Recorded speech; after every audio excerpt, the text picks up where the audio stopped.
যে শুধুমাত্র সিটি কর্পোরেশনের পক্ষে একা নগর পরিষ্কার রাখা সম্ভব না। নগর পরিষ্কার রাখতে হলে নাগরিক দায়িত্বটা পালন করতে হবে।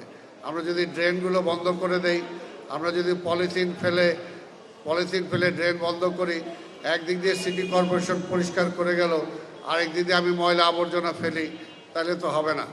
আর একটা ব্যাপার পরিষ্কার, যেটা নগরের পক্ষ থেকে বলা হয়েছে, যারা ময়লা আবর্জনা সংগ্রহ করার জন্য যারা টেন্ডার নিয়েছেন, পরিষ্কার কথা সেখানে উল্লেখ আছে 100 টাকার বেশি কেউ নিতে পারবেন না।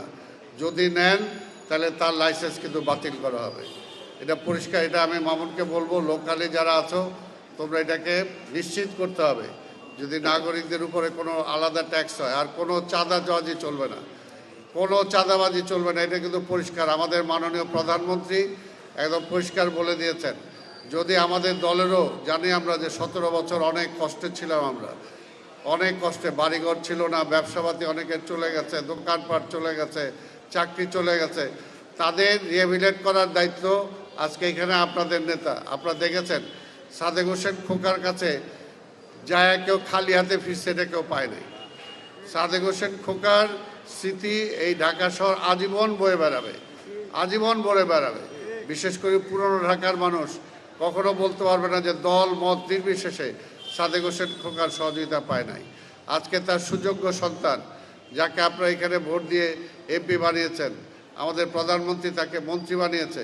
কাজে যে কোনো কিছু আমি আপনাদের সামনে বলতে চাই, ইশরাক হোসেন সমাধান করবে এবং আমি তার পাশে আছি, আমি তার পাশে আছি। এলাকার নাগরিক সুযোগ সুবিধা নিশ্চিত করার জন্য আমি আমার অফিসারদেরকেও বলেছি, এইখানে ইশরাক হোসেন যে সমস্ত নির্দেশ দিবে সেগুলো আপনাদেরকে বাস্তবায়ন করতে হবে। এই টোটাল এলাকার রক্ষণাবেক্ষণের দায়িত্ব এখানকার জাতীয় সংসদ সদস্য হিসাবে তার, কাজেই তাকে সহযোগিতা আমরা সিটি কর্পোরেশন করব।